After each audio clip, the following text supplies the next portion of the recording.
ಅಂದರೆ ಫೆಬ್ರವರಿಯಿಂದ ಲಗಾವ್ ಆಗೋ ಹಾಗೆ ಚಾಲ್ತಿಗೆ ಬರುವ ಹಾಗೆ 5 kg ಏನು ಬರಬೇಕಿತ್ತು 170 ರೂಪಾಯಿ ಬದಲಿಗೆ 5 kg ಏನು ಬರಬೇಕಿತ್ತು ಅದು ಮಾರ್ಚಲ್ಲಿ ಕೊಟ್ಬಿಟ್ಟು ನಿಮಗೆ ಈ ತಿಂಗಳಲ್ಲಿ ಬರಬೇಕಾಗಿದ್ದು ಎಲ್ಲರೂ ಇದನ್ನ ಗಮನಿಸ್ಕೊಳ್ಳಿ. ಮತ್ತೆ ಅಂಗಡಿಯವರು ಏನಾದ್ರು ನಿಮಗೆ ಇಲ್ಲ ನಮಗೆ ಬಂದಿಲ್ಲ ಅಂತ ಹೇಳಿದ್ರೆ ಖಂಡಿತವಾಗಿ ನಾವು ಕೊಡೋ ದೂರವಾಣಿ ಸಂಖ್ಯೆಗಳು ಏನಿದೆ ಅದಕ್ಕೆ ಕರೆ ಮಾಡಿ ತಿಳಿಸಿ, ನಾವು ನಿಮ್ಮ ಜೊತೆ ಕೈ ಜೋಡಿಸ್ತೀವಿ ಇದನ್ನ ಅಕ್ರಮಗಳನ್ನು ನಿಲ್ಲಿಸಕ್ಕೆ. ಈಗ ಮಾರ್ಚ್ ತಿಂಗಳಲ್ಲಿ ನಿಮಗೆ ಫೆಬ್ರವರಿ ತಿಂಗಳು ನಾನು BPL ಕಾರ್ಡ್ ಅವರಿಗೆ ಫಸ್ಟ್ ಹೇಳ್ತೀನಿ. BPL ಕಾರ್ಡ್ ಅವರಿಗೆ ಫೆಬ್ರವರಿ ತಿಂಗಳಿದ್ದು ಹೆಚ್ಚುವರಿಯಾಗಿ 5 kg, ನೀವು ಲಾಸ್ಟ್ ಮಂತ್ ತಗೊಂಡಿದ್ರೆ 5 kg, ಅದು ಬಿಟ್ಟು ಹೆಚ್ಚುವರಿಯಾಗಿ 5 kg ಪ್ಲಸ್ ಈ ತಿಂಗಳಲ್ಲಿ ಕೇಂದ್ರ ಸರ್ಕಾರದಿಂದ ಬರುವಂತಹ 5 kg, ಆಮೇಲೆ ರಾಜ್ಯ ಸರ್ಕಾರ ಮಾರ್ಚ್ಗೆ ಕೊಡುವಂತಹ 5 kg, ಒಟ್ಟಿಗೆ ನಿಮಗೆ ಒಬ್ಬೊಬ್ಬರಿಗೆ ಅಂದ್ರೆ ಪ್ರತಿ ಫಲಾನುಭವಿಗೆ ನಾನು ಇಷ್ಟು ವಿವರವಾಗಿ ಹೇಳ್ತಾ ಇದ್ದೀನಿ, ಸ್ಲೋ ಆದ್ರೂ ಪರವಾಗಿಲ್ಲ ಅಂತ ನೀವು ತಿಳ್ಕೊಳ್ಳಿ ಅಂತ 15 kg ಒಬ್ಬೊಬ್ಬರಿಗೆ ನಿಮಗೆ ಪಡಿತರ ವಿತರಣೆ ಆಗಬೇಕು ಮುಂದಿನ ತಿಂಗಳಲ್ಲಿ ಏಪ್ರಿಲಲ್ಲಿ.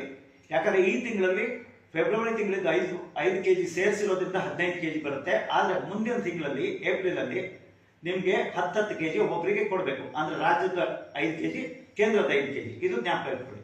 ನಾವು ಮುಂದಿದ್ದು ಯಾಕೆ ಹೇಳ್ತಾ ಇದ್ದಾರೆ, ಸರ್ಕಾರ ಯಾವ ತರ ನಿರ್ಧಾರ ಮುಂದೆ ತಗೊಳತ್ತೆ ಗೊತ್ತಿಲ್ಲ. ಬಟ್ ಈ 2 ತಿಂಗಳಿಗೆ ಮಾರ್ಚ್ ಮತ್ತು ಏಪ್ರಿಲ್ಗೆ ಕ್ಲಿಯರ್ ಆಗಿ ಹೇಳಿದೆ. ಮಾರ್ಚಲ್ಲಿ 15 kg ಒಬ್ಬೊಬ್ಬರಿಗೆ ಸಿಗುತ್ತೆ, ಫೆಬ್ರವರಿಯಲ್ಲಿ ಏಪ್ರಿಲಲ್ಲಿ 10 kg ಪ್ರತಿಯೊಬ್ಬರಿಗೆ ಸಿಗುತ್ತೆ ಅಂತ.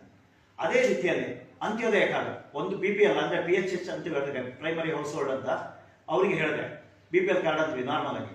ಇನ್ನೊಂದು ಕ್ಯಾಟಗರಿ ಅಂದ್ರೆ ಅಂತ್ಯೋದಯ ಅನ್ಯ ಯೋಜನೆ AAY ಅಂತೀವಿ. ಅವರಿಗೆ 35 kg 4 ಮೆಂಬರ್ ವರೆಗೆ ಅಂದ್ರೆ 3 ಮೆಂಬರ್ ವರೆಗೆ ಒಂದು ಫ್ಯಾಮಿಲಿಯಲ್ಲಿ ಇದ್ರೆ ಆ ಕಾರ್ಡ್ ಒಳಗಡೆ ಅವರಿಗೆ 35 kg ಸಿಗುತ್ತೆ ಈ ತಿಂಗಳಲ್ಲಿ. ಹೆಚ್ಚುವರಿಯಾಗಿ ಜನಗಳಿದ್ರೆ ಅಂದ್ರೆ 4 ಅಥವಾ ಅದಕ್ಕಿಂತ ಹೆಚ್ಚು, ಒಂದು ಎಕ್ಸಾಂಪಲ್ ತಗೋಣ, 6 ಜನ ಇದ್ದಾರೆ ಅಂತ. ಸೊ 4, 5, 6 3 ಜನ ಎಕ್ಸ್ಟ್ರಾ ಆದ್ರು, ಪ್ರತಿಯೊಬ್ಬರಿಗೆ 5 kg ಎಕ್ಸ್ಟ್ರಾ ಅಂದ್ರೆ 35 + 15 ನಿಮ್ಗೆ 50 kg ಬರಬೇಕು. ಈ ತರ ಇದೆ. ಇಬ್ರು ಇದ್ದಾರೆ ಅನ್ಕೊಳ್ಳಿ, 10 kg, 35 + 10 ನಿಮ್ಗೆ 45 kg ಬರಬೇಕು. ಸೊ ಈ ರೀತಿ ವಿತರಣೆ ಆಗುತ್ತೆ ಈ ತಿಂಗಳಲ್ಲಿ. ಇದು ಈ ತಿಂಗಳು ಮತ್ತೆ ಏಪ್ರಿಲ್ಗೆ ಈ ಪ್ರಮಾಣದಲ್ಲಿ ನಿಮ್ಗೆ ವಿತರಣೆ ಆಗಬೇಕು. ಈಗ ಇವರಿಗೆ APL ಅಂತ ಇದೆ, ಅಬೌವ್ ಪಾವರ್ಟಿ ಲೈನ್, ಅವರಿಗೆ ಯಾವುದು ಇದು ಕೊಡ್ತಾ ಇಲ್ಲ ಈ ತಿಂಗಳಲ್ಲಿ ಮತ್ತೆ ನೆಕ್ಸ್ಟ್ ತಿಂಗಳಲ್ಲಿ, ಈಗ ಸದ್ಯದ ಮಾಹಿತಿ ಪ್ರಕಾರ. ಹಾಗಾಗಿ BPL ಮತ್ತೆ ಅಂತ್ಯೋದಯ ಕಾರ್ಡ್ ಇವರಿಗೆ ಮಾತ್ರ ಈ ವಿತರಣೆ ಆಗುತ್ತೆ. ಈಗ APL ಕಾರ್ಡ್ ಅವ್ರಿಗೆ ಯಾವುದೇ ರೀತಿ ಅಕ್ಕಿನ ವಿತರಣೆ ಆಗುತ್ತೆ ಇಲ್ಲ, ಈ ತಿಂಗಳು ಮತ್ತೆ ನೆಕ್ಸ್ಟ್ ತಿಂಗಳು ಇಲ್ಲ. ಇನ್ನೊಂದು ಅಂತ್ಯೋದಯ ಕಾರ್ಡ್ ಅಲ್ಲಿ 35 kg ಒಂದು ಕಾರ್ಡ್ಗೆ ಪ್ಲಸ್ ಏನು ಎಕ್ಸ್ಟ್ರಾ ಮೆಂಬರ್ಸ್ ಇದ್ದಾರೆ ಅವ್ರಿಗೆ ಒಂದೊಂದು ಕಾರ್ಡ್ ಒಬ್ಬೊಬ್ಬರಿಗೆ ಒಂದು 5 kg ಅಂತ ಇಲ್ಲ, 3 ಜನದವರೆಗೆ 35 kg ಮಾತ್ರ. ಒಂದು ಕಾರ್ಡಲ್ಲಿ ಪ್ಲಸ್ 3 ಜನ ಇದ್ರೆ 35 kg. ಒಂದು ಕಾರ್ಡಲ್ಲಿ 3 ಜನ ಇದ್ದಾರೆ 35 kg ಅಷ್ಟೇ. 4ನೇವ್ರು ಇದ್ದಾಗ 5 kg, 5ನೇವ್ರು ಇದ್ರೆ ಇನ್ನೊಂದು 5 kg, ಆ ತರ ಆಡ್ ಆಗ್ತವೆ. ಅಂದ್ರೆ ಈಗ ಏಪ್ರಿಲ್ ಅದು ಲಾಸ್ಟ್ ಮಂತ್ ಅದೇನು ಸಮಸ್ಯೆ ಇರ್ತಿಲ್ವಾ? ಅದು ಅಂತ್ಯೋದಯ ಅಲ್ಲ, ಅವ್ರಿಗೆ ಕೊಟ್ಟಾಗಿದೆ, ಅವ್ರಿಗೆ 35 kg ಕೊಟ್ಟಾಗಿದೆ, ಅವ್ರದ್ದು ಏನು ಕೊಡಬೇಕಿತ್ತು ಅದು ಕೊಟ್ಟಿದ್ದಾರೆ. ಹಾಗಾಗಿ ಇವಾಗ ಬರೀ 35 ಪ್ಲಸ್ 3 ಜನಕ್ಕೆ 35 ಪ್ಲಸ್ ಇದ್ದಾಗ 1, 2 ಅದಕ್ಕೆ 5 kg. ಓಕೆ, ಇವಾಗ ನೀವೇನು ಹೇಳಿದ್ರಿ 35 + 5 ಅಥವಾ ಇವ್ರಿಗೆ BPL ಕಾರ್ಡ್ದಾರರಿಗೆ ಕಳೆದ ತಿಂಗಳದ್ದು 5 kg ಕೊಡಬೇಕು ಅಂತ. ಇನ್ ಕೇಸ್ ಇಲ್ಲಿ ಕೆಲವು ಮಾಹಿತಿಗಳೇ ಇರೋಲ್ಲ, ನಾವು ಹೇಳ್ತಾ ಬರ್ತಾ ಇದ್ದೀವಿ. ಪ್ರತಿಯೊಬ್ಬ ಅಂಗಡಿಗಳ ಮುಂದೆನೂ ಏನು ಪ್ರಮಾಣದಲ್ಲಿ ವಿತರಣೆ ಆಗುತ್ತೆ ಪಡಿತರ ಅದನ್ನ ಹಾಕ್ಬೇಕು, ಲಿಸ್ಟ್ ಹಾಕ್ಬೇಕು, ಬೋರ್ಡ್ ಹಾಕ್ಬೇಕು. ಅದ್ರ ಜೊತೆಗೆ ಸ್ಥಳೀಯವಾಗಿ ಅದಕ್ಕೆ ಸಂಬಂಧಪಟ್ಟಂತಹ ಫುಡ್ ಇನ್ಸ್ಪೆಕ್ಟರ್ ನಂಬರ್ ಹಾಕಿರ್ಬೇಕು, ಅದು ಕಡ್ಡಾಯವಾಗಿ ಇರಬೇಕು ಅಂತ. ಇವತ್ತು ಅದು ಬಹುತೇಕವಾಗಿ ಪಾಲನೆ ಆಗ್ತಾ ಇಲ್ಲ. ಇಂಥ ಸಮಯದಲ್ಲಿ ಈಗ ನಮ್ಮ ಫಲಾನುಭವಿಗಳು ಯಾರನ್ನ ಕಾಂಟ್ಯಾಕ್ಟ್ ಮಾಡಬೇಕು, ನಮ್ಮ ವೇದಿಕೆ ಪರವಾಗಿ ಯಾವ್ದಾದ್ರು ನಂಬರ್ಗಳಿದೆಯಾ ಮತ್ತು ಅಧಿಕಾರಿಗಳ ನಂಬರ್ ಕೊಡೋದಕ್ಕಾಗುತ್ತೆ? ಈಗ ಇಲ್ಲಿ ಯಾವ ಕಾರ್ಯಕ್ರಮದಲ್ಲಿ ನೋಡ್ತಾರೆ ವೀಕ್ಷಕರಿಗೆ ನೀವು ಯಾವ ನಂಬರ್ನ ಕೊಡೋದಕ್ಕೆ? ದೂರು ಕೊಡಬೇಕಾದ್ರೆ ನಿಮಗೆ 4-5 ಅವಕಾಶಗಳಿದೆ. ನಿಮಗೆ ಆ ಸಂಖ್ಯೆಗಳನ್ನು, ಮೊಬೈಲ್ ಸಂಖ್ಯೆಗಳನ್ನು ಇದರಲ್ಲಿ ನಮ್ಮದು ಲೈವ್ ಆದಮೇಲೆ ನಮ್ಮ ಆ ಕಂಟೆಂಟ್ ಇರೋದು ಅದ್ರ ಕೆಳಗಡೆ ನಂಬರ್ಸು ನಾವು ಕೊಡ್ತೀವಿ. ಆದರೆ ನೀವು ನೋಟ್ ಮಾಡ್ಕೋಬೋದು ಅಥವಾ ಇದೇ ವಿಡಿಯೋ ಮುಂದಕ್ಕೆ ಕೇಳಿಸ್ಕೊಂಡು ನೀವು ಹೇಳ್ಬೋದು.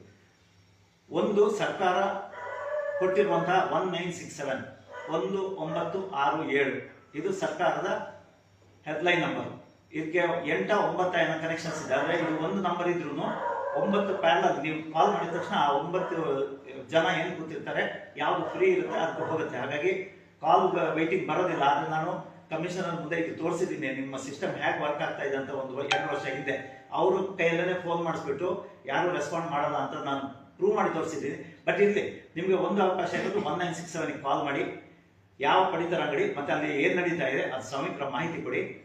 ಕೊಟ್ಟು ಅವರಿಂದ ಅದು ಅಲ್ಲಿ ಯಾರು ಕನ್ಸರ್ನ್ ಫುಡ್ ಇನ್ಸ್ಪೆಕ್ಟರ್ ಇರ್ತಾರೆ, ಅಂದ್ರೆ ಆಫೀಸ್ ಇರುತ್ತೆ, ಅವ್ರಿಗೆ ಕಳಿಸ್ತಾರೆ. ಅಲ್ಲಿಂದ ತನಿಖೆ ನಡೆಯುತ್ತೆ ಅಂತ ನಾವು ಇಟ್ಕೋಣ, ನಡೆಯುತ್ತೆ ಅಂತ ಒಂದು ನಮ್ಮ ಊಹೆ, ಅಸಂಪ್ಷನ್ ಅಷ್ಟೇ. ಅದು ಇಲ್ಲ. ನೆಕ್ಸ್ಟ್ ಏನ್ ಮಾಡ್ಬೇಕು ನೀವು, ಇವ್ರದ್ದು ಬೋರ್ಡಲ್ಲಿ ಪ್ರತಿ ಪಡಿತರ ಅಂಗಡಿ ಮುಂದ್ಗಡೆ ಒಂದು ಬೋರ್ಡ್ ಹಾಕಿರ್ತಾರೆ. ಆ ಬೋರ್ಡಲ್ಲಿ ಅವರು 3 ನಂಬರ್ಸ್ ಮೆನ್ಷನ್ ಮಾಡ್ಬೇಕಾಗುತ್ತೆ. ಒಂದು ಅಂಗಡಿ ಓನರ್ಸು, ಎರಡನೇದು ಫುಡ್ ಇನ್ಸ್ಪೆಕ್ಟರ್ ಅಂದ್ರೆ ಆಹಾರ ನಿರೀಕ್ಷಕರು, ಮೂರನೆಯವರು ಅವರ ಮೇಲಿನ ಅಧಿಕಾರಿ. ಈ ತರ 3 ಜನರ ಮೊಬೈಲ್ ಸಂಖ್ಯೆಗಳನ್ನ ಕಡ್ಡಾಯವಾಗಿ ಹಾಕಿರ್ಬೇಕು. ಇದು ಎರಡನೇ ಆಪ್ಷನ್ ನಿಮ್ಗೆ ಇರೋದು. ಅವ್ರಿಗೆ ಕಾಲ್ ಮಾಡಿ ಯಾವ ಅಂಗಡಿಯಲ್ಲಿ ಏನು ನಡೀತಾ ಇದೆ ಅಂತ ಹೇಳಿ. ಮೂರನೇ ನಂಬರು ನಮ್ಮ ಲಂಚ ಮುಕ್ತ ಕರ್ನಾಟಕ ನಿರ್ಮಾಣ ವೇದಿಕೆಯ ಒಂದು ಸಹಾಯವಾಣಿ ಸಂಖ್ಯೆ ಇದೆ. ಸುಮಾರು 7-8 ವರ್ಷದಿಂದ, ಅಂದ್ರೆ 2017ರಿಂದ ಬಹುತೇಕ ಸಾರ್ವಜನಿಕರು ಯಾರು ದುಡ್ಡು ಕೊಡಬೇಕಾದ್ರೂ ಆ ನಂಬರ್ಗೆ ಮಾಡ್ತಾರೆ, ಅಥವಾ ನಮ್ದು ಖಾಸಗಿ ನಂಬರ್ ಇದೆ ಅದು ಕೊಡ್ತೀನಿ.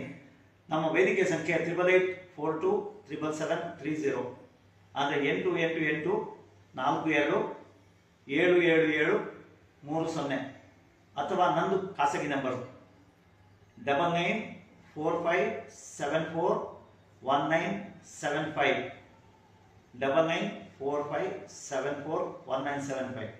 ಅದು ಇಲ್ಲ ಅಂದ್ರೆ, ಯಾಕೆ KRS ಮತ್ತೆ ಲಂಚ ಮುಕ್ತ ಕರ್ನಾಟಕ ನಿರ್ಮಾಣ ವೇದಿಕೆ ಎಷ್ಟೋ ಕಡೆ ಜಂಟಿಯಾಗಿ ಆಪರೇಷನ್ಸ್ ಮಾಡಿದೆ. ಹಾಗಾಗಿ KRS ಒಂದು ಸಹಾಯವಾಣಿ ಸಂಖ್ಯೆ ಇದೆ. ನಮ್ಮ ಸೋಮಸುಂದರ್ ಅವರ ಹತ್ರ ಈ ನಂಬರ್ ಇರುತ್ತೆ, ಇದು ನೋಟ್ ಮಾಡ್ಕೊಳ್ಳಿ. 7975625575, 7975625575. ಅಥವಾ ನಮ್ಮ ಜೀವನ್ ಅವರು, ಇವರು ಗಿರಿನಗರ ಮತ್ತೆ ಆಸ್ಪಾಸ್ ಭಾಗದಲ್ಲಿ, ಅಂದ್ರೆ ಬೆಂಗಳೂರು ಐಆರ್ ಅಂತೀವಿ, ದಕ್ಷಿಣ ಐಆರ್ ಅಂತ, ಆ ಭಾಗದಲ್ಲಿ ಹಲವು ಅಂಗಡಿಗಳ ಮುಂದೆ ಹೋಗಿ ಲೈವ್ ಮಾಡಿ ಅಲ್ಲಿ ಕ್ರಮ ಆಗೋ ಹಾಗೆ ನೋಡಿರೋದು ನೀವು ನೋಡಿರ್ತೀರ. ಇವರ ಫೇಸ್ ನಿಮ್ಗೆ ಗೊತ್ತಿರುತ್ತೆ. ಇವ್ರ ನಂಬರು 9980021472.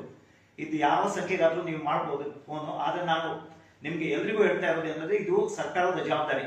ಪಡಿತರ ಸರಿಯಾಗಿ ವಿತರಣೆ ಆಗ್ಬೇಕಾಗಿದ್ದು ಮತ್ತೆ ಅದನ್ನು ನೋಡ್ಕೋಬೇಕಾಗಿದ್ದು ಸರ್ಕಾರದ ಜವಾಬ್ದಾರಿ. ಅದಕ್ಕೆ ನಿಯೋಜಿತ ಸಿಬ್ಬಂದಿಗಳಿದ್ದಾರೆ, ದೊಡ್ಡ ದೊಡ್ಡ ಹುದ್ದೆಯಲ್ಲಿರುವಂತಹ ಅಧಿಕಾರಿಗಳಿದ್ದಾರೆ, ಅವರು ಇದನ್ನ ಮಾಡಬೇಕಾಗಿದ್ದು.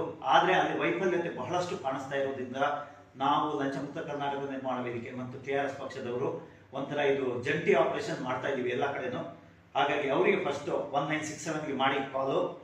ಅಲ್ಲೂ ನಿಮ್ಗೆ ಸಿಕ್ಕಿಲ್ಲ ಅಂದ್ರೆ ಆ ಬೋರ್ಡ್ ಅಲ್ಲಿ ಏನ್ ಹಾಕಿರ್ತಾರೆ, ನಂಬರ್ ಬೋರ್ಡ್ ಅಂದ್ರೆ ನಿಮ್ಗೆ ಹೇಳಿದ್ರೆ ಸೂಚನಾ ಫಲಕ ಹಾಕಿರ್ತಾರೆ ಒಂದು, ಅದ್ರಲ್ಲಿ ಏನ್ ಕೊಟ್ಟಿರ್ತಾರೆ ನಂಬರು, ಆ ಅಧಿಕಾರಿಗಳಿಗೆ ಫೋನ್ ಮಾಡಿ. ಅಲ್ಲೂ ನಿಮ್ಗೆ ಏನು ರೆಸ್ಪಾನ್ಸ್ ಸಿಕ್ಕಿಲ್ಲ ಅಂದ್ರೆ ನೆಕ್ಸ್ಟ್ ನೀವು ಮಾಡಬೇಕಾಗಿದ್ದು ನಮ್ಮ ಈ ಹೆಲ್ಪ್ ಲೈನ್ ನಂಬರ್, ನಮ್ದು ಏನ್ ಕೊಟ್ವಿ, ನಂದು ಲಂಚ ಮುಕ್ತ ಕರ್ನಾಟಕ ನಿರ್ಮಾಣ ವೇದಿಕೆ, ಜೀವನ್ ಮತ್ತೆ ನಮ್ಮ KRS ಪಾರ್ಟಿದು 4